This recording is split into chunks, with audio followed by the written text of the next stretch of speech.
মানসিকভাবে অসুস্থরা চীন ভারত সফর নিয়ে গুজব ছড়াচ্ছে বললেন প্রধানমন্ত্রী। কোটা নিয়ে আদালতের বাইরে সরকারের কিছু করার নেই। কোটা পুনর্বহাল করে পূর্ণাঙ্গ রায় প্রকাশ করল হাইকোর্ট। সংস্কারের দাবিতে রাষ্ট্রপতির কাছে স্মারকলিপি শিক্ষার্থীদের। এবং যুক্তরাষ্ট্রে রিপাবলিকানদের নির্বাচনী সমাবেশে হামলা, অল্পের জন্য প্রাণে রক্ষা পেলেন সাবেক প্রেসিডেন্ট ট্রাম্প। বাইডেনের নিন্দা।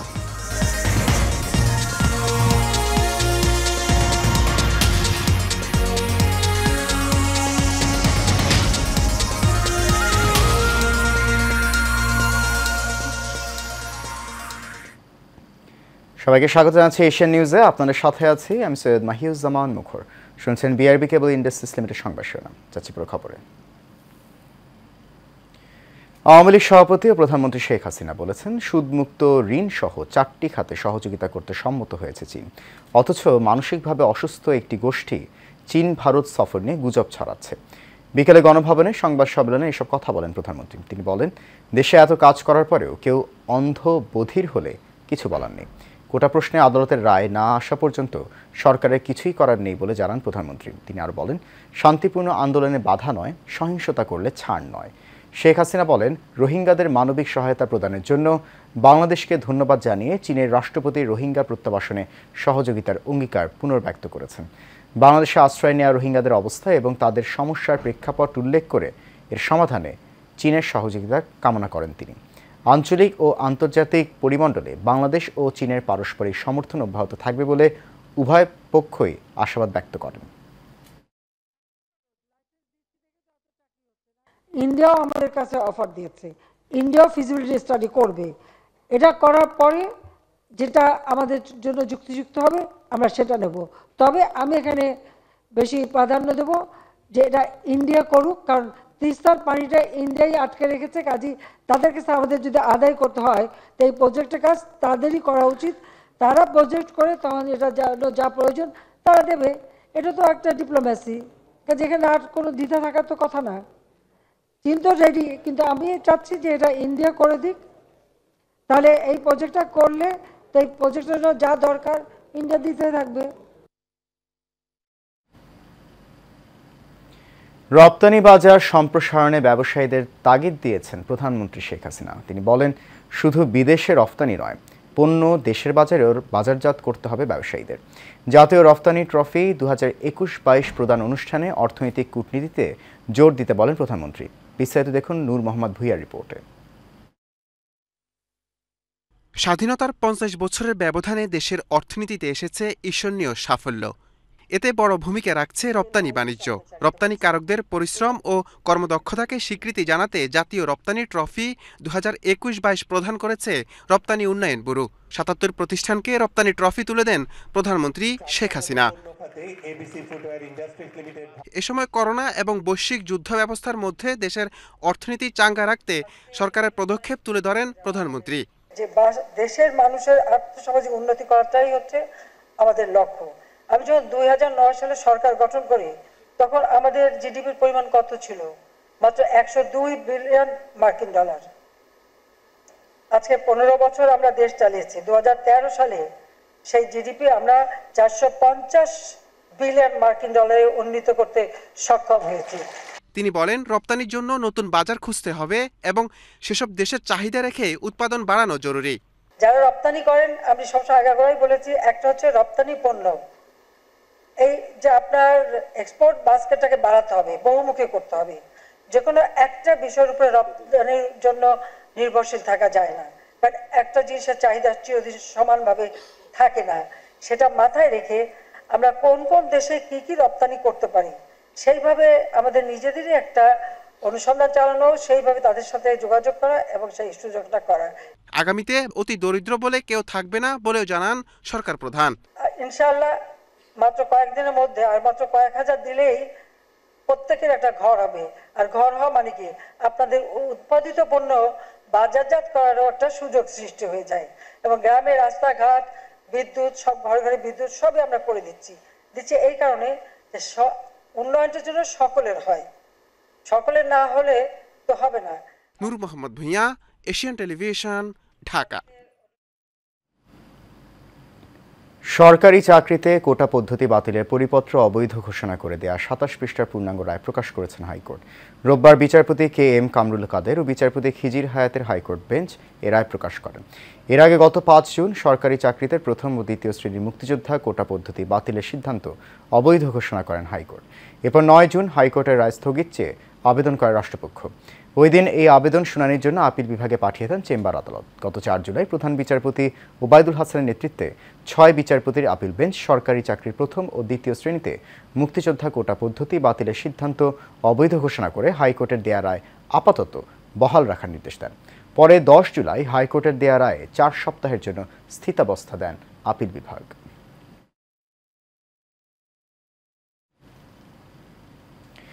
কোটা সংস্কারের দাবিতে গণপদযাত্রা করেছে আন্দোলনরত শিক্ষার্থীরা। সকালে ঢাকা বিশ্ববিদ্যালয়ের কেন্দ্রীয় লাইব্রেরির সামনে থেকে বৈষম্য বিরোধী ছাত্র আন্দোলনের ব্যানারে এই পদযাত্রা শুরু হয়। একই সঙ্গে আন্দোলনে থাকা দেশের সব শিক্ষা প্রতিষ্ঠানের শিক্ষার্থীরাও গণপদযাত্রা করেছে। এদিকে সংসদে আইন পাশের এক দফা দাবিতে বঙ্গভবনে রাষ্ট্রপতির কাছে ১২ সদস্যের প্রতিনিধি দল স্মারকলিপি প্রদান করেছে। আবির হোসেনের ক্যামেরায় দেখুন এই মিতুর রিপোর্ট। সরকারি চাকরির সব গ্রেডে কোটা বাতিল করে সংসদে আইন পাশের এক দফা দাবিতে বঙ্গভবন অভিমুখে গণপদযাত্রা করেছে কোটা সংস্কারের আন্দোলনরত শিক্ষার্থীরা। ঢাকা বিশ্ববিদ্যালয়ের কেন্দ্রীয় লাইব্রেরির সামনে থেকে বৈষম্য বিরোধী ছাত্র আন্দোলনের ব্যানারে এই পদযাত্রা শুরু হয়।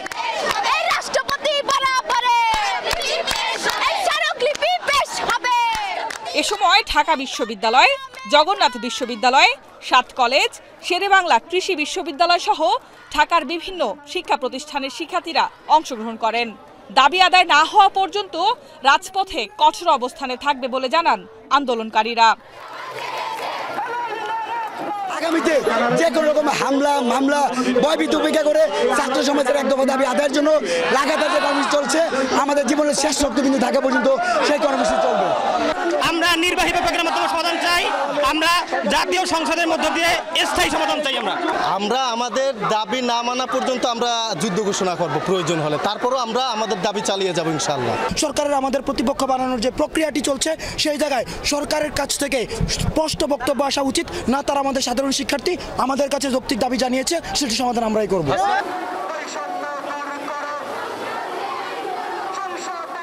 এদিকে সংসদে আইন পাশের এক দফা দাবি নিয়ে বঙ্গভবনে রাষ্ট্রপতির কাছে ১০ সদস্যের প্রতিনিধি দল স্মারকলিপি প্রদান করেছে।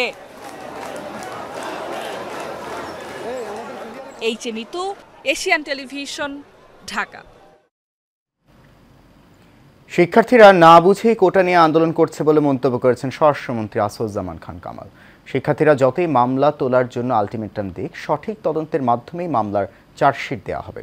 এই আন্দোলনের পিছনে উস্কানিদাতা রয়েছে বলেও দাবি করেন স্বরাষ্ট্রমন্ত্রী। বিস্তারিত রকিব মানিকের রিপোর্টে। সকালে রাজধানীর শিল্পকলা একাডেমিতে মাদকদ্রব্যের অপব্যবহার ও পাচার বিরোধী আন্তর্জাতিক দিবস উপলক্ষে আয়োজিত অনুষ্ঠানে যোগ দেন স্বরাষ্ট্রমন্ত্রী আসদুজ্জামান খান কামাল। অনুষ্ঠান শেষে সাংবাদিকদের সঙ্গে আলাপকালে মন্ত্রী বলেন, শিক্ষার্থীরা না বুঝেই আন্দোলন করছে, তাদের পিছনে উস্কানিদাতা রয়েছে। তাদের উস্কানিদাতারাও বেড়ে যাচ্ছে, তাদের ভুল পথে নেওয়ার লোকেরও অভাব থাকবে না এবং সেই ধরনের ঘটনা ঘটছে। যেহেতু একটা ঘটনা ঘটছে, এটা তদন্ত হবে, তদন্ত হওয়ার পরে পরবর্তী সিদ্ধান্ত আমরা গ্রহণ করব। অনুষ্ঠানে স্বরাষ্ট্রমন্ত্রী আরও বলেন, মাদকের বিরুদ্ধে সরকার জিরো টলারেন্স নীতি গ্রহণ করেছে। মাদক প্রতিরোধে সব ধরনের পদক্ষেপ নিয়েছে আওয়ামী লীগ সরকার। মায়ানমারের এই যে হেড অফ দ্য ডিপার্টমেন্ট, ভারতের যিনি এই নার্কোটিক্স ডিপার্টমেন্টের চিফ, তাদের সঙ্গে সবসময় যোগাযোগ হচ্ছে, কথাবার্তা হচ্ছে, কিভাবে এটা নিয়ন্ত্রণ করা যায় সেইগুলি কাজ করছে। পরে মাদক নিয়ে সচেতনতামূলক রচনা ও প্রতিরোধমূলক কর্মকাণ্ডের জন্য পুরস্কার ও ক্রেস্ট তুলে দেওয়া হয়। রকিব মানিক, এশিয়ান টেলিভিশন, ঢাকা। নির্বাচনী প্রচার চলাকালে গুলিবিদ্ধ হয়েছেন যুক্তরাষ্ট্রের রিপাবলিকান দলের প্রেসিডেন্ট প্রার্থী ডোনাল্ড ট্রাম্প। নির্বাচনী এক জনসভায় অংশ নিয়ে বক্তৃতা দেওয়ার সময় ডান কানে গুলিবিদ্ধ হন তিনি। এই ঘটনায় হামলাকারী সহ 2 জন নিহত হয়েছে। এদিকে ট্রাম্পের উপর হামলার ঘটনার নিন্দা জানিয়েছেন মার্কিন প্রেসিডেন্ট জো বাইডেন। বিস্তারিত থাকছে অনুকৃতি আদিত্যের রিপোর্টে। যুক্তরাষ্ট্রের পেনসিলভানিয়ায় নির্বাচনী সমাবেশ করতে গিয়ে প্রাণঘাতী হামলার শিকার হয়েছেন দেশটির সাবেক প্রেসিডেন্ট ও রিপাবলিকান প্রার্থী ডোনাল্ড ট্রাম্প। সমাবেশে বক্তৃতা দেওয়ার সময় দূরবর্তী একটি ভবনের ছাদ থেকে তার দিকে গুলি ছোড়া হয়। তবে সৌভাগ্যক্রমে হামলায় অল্পের জন্য বেঁচে যান ট্রাম্প। এ ঘটনায় প্রাণ হারিয়েছেন সমাবেশে উপস্থিত এক সাধারণ নাগরিক। তবে মঞ্চ থেকে নামিয়ে নেওয়ার সময় ট্রাম্পের ডান গাল ও কান থেকে রক্ত ঝরতে দেখা যায়।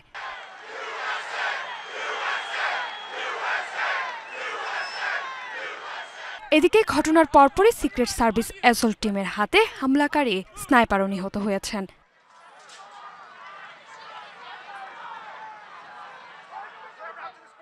হামলার পরপরই দ্রুত পদক্ষেপ নেয় মার্কিন সিক্রেট সার্ভিসের পাশাপাশি অন্যান্য আইনগত প্রয়োগকারী সংস্থাকে ধন্যবাদ জানিয়েছেন Donald Trump. অনুকৃতি Aditya, Asian television. রাজধানী ওয়ারিতে ট্রাফিক কমিশনারের নির্দেশে ওয়ারি উপপুলিশ কমিশনার সাঁড়াশি অভিযান চালাচ্ছেন। ফিটনেসবিহীন পরিবহন বন্ধে ২,৫৬৫টি ব্যানারের পরিবহনকে ইতিমধ্যে নোটিশ দেওয়া হয়েছে। সিএনজি ও ব্যাটারি চালিত পরিবহনে চলমান মামলাও অব্যাহত রয়েছে। পরিবহন সহনীয় মাত্রায় রেখে মহানগরবাসীর চলাচল নির্বিঘ্ন করার লক্ষ্যে এই অভিযান চলছে বলে জানিয়েছেন ওয়ারি বিভাগের উপপুলিশ কমিশনার মোহাম্মদ আশরাফ ইমাম।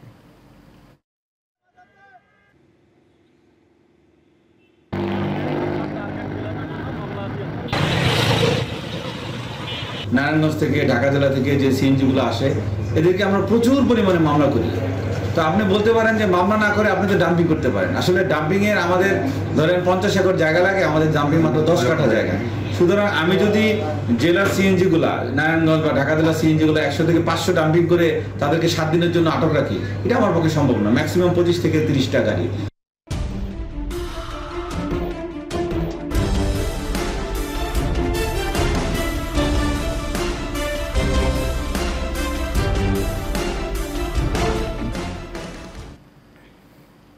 এবার সারা বাংলা প্রসঙ্গ।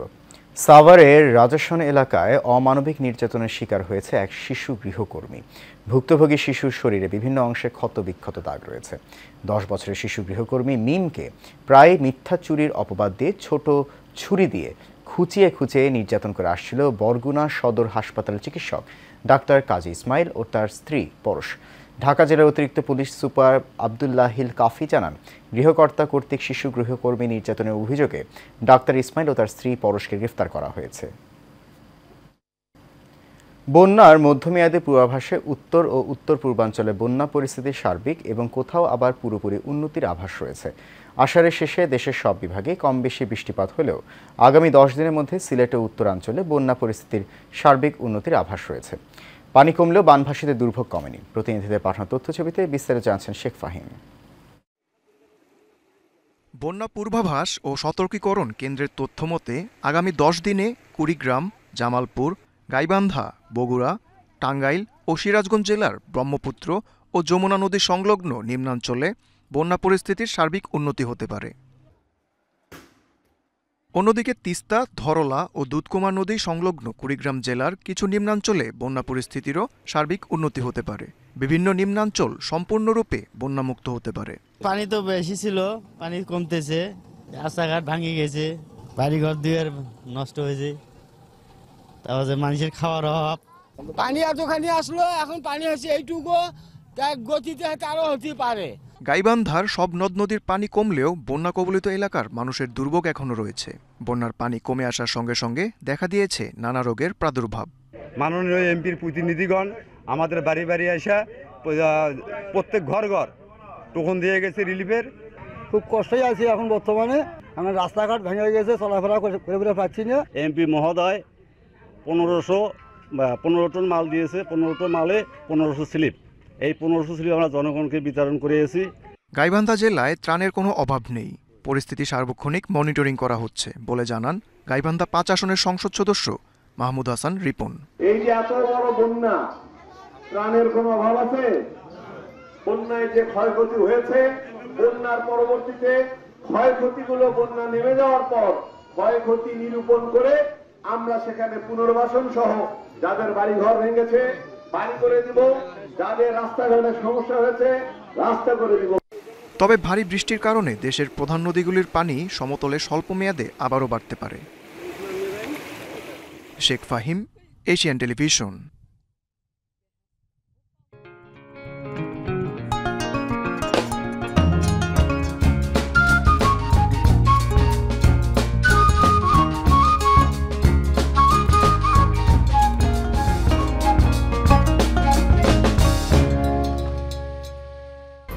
HM Expert B500 CWR স্বাধীনতার সুবর্ণ জয়ন্তীতে নতুন বাংলাদেশ গড়ার প্রত্যয়।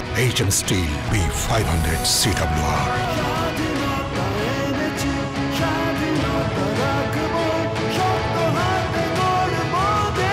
HM Steel। এবার HM Steel চট্টগ্রাম সংবাদ। চট্টগ্রাম একাডেমি প্রবর্তিত লোকমান খান শেরওয়ানি সাংবাদিকতা পুরস্কার পেলেন বিশিষ্ট সাংবাদিক হাসান আকবর। একাডেমি মহাপরিচালক আমিনুর রশিদ কাদেরীর সভাপতিত্বে ও রাশেদ রৌফের পরিচালনায় অনুষ্ঠানের প্রধান অতিথি ছিলেন বিশিষ্ট ই-লার্নিং বিশেষজ্ঞ ডক্টর বদরুল হুদা খান। বিশেষ অতিথি ছিলেন শেরওয়ানির পুত্র কামরুল হুদা খান। বক্তব্য রাখেন একাডেমির সাবেক মহাপরিচালক ডক্টর আনোয়ারা আলম ও নেসার আহমেদ। স্বাগত বক্তব্য রাখেন একাডেমির পরিচালক জাহাঙ্গীর মিয়া।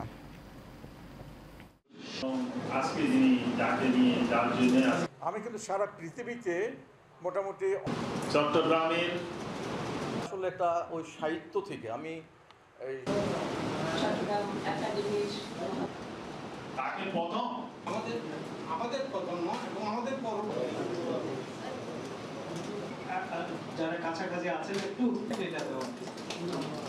আমি খুব সাহিত্যিক হতে চাইতাম এবং সাহিত্যিক হতে গেলে যদি গল্প কবিতা লিখি এটা ছাপানোর জন্য পত্রিকা লাগবে।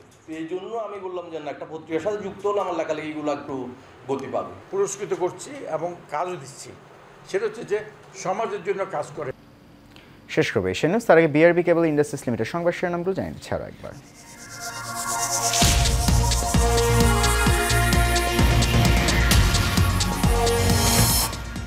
মানসিকভাবে অসুস্থরা চীন ভারত সফর নিয়ে গুজব ছড়াচ্ছে বললেন প্রধানমন্ত্রী। কোটা নিয়ে আদালতের বাইরে সরকারের কিছু করার নেই। কোটা পুনর্বহাল করে পূর্ণাঙ্গ রায় প্রকাশ করল হাইকোর্ট। সংস্কারের দাবিতে রাষ্ট্রপতির কাছে স্মারকলিপি শিক্ষার্থীদের। এবং যুক্তরাষ্ট্রে রিপাবলিকানদের নির্বাচনী সমাবেশে হামলা, অল্পের জন্য প্রাণে রক্ষা পেলেন সাবেক প্রেসিডেন্ট ট্রাম্প। বাইডেনের নিন্দা।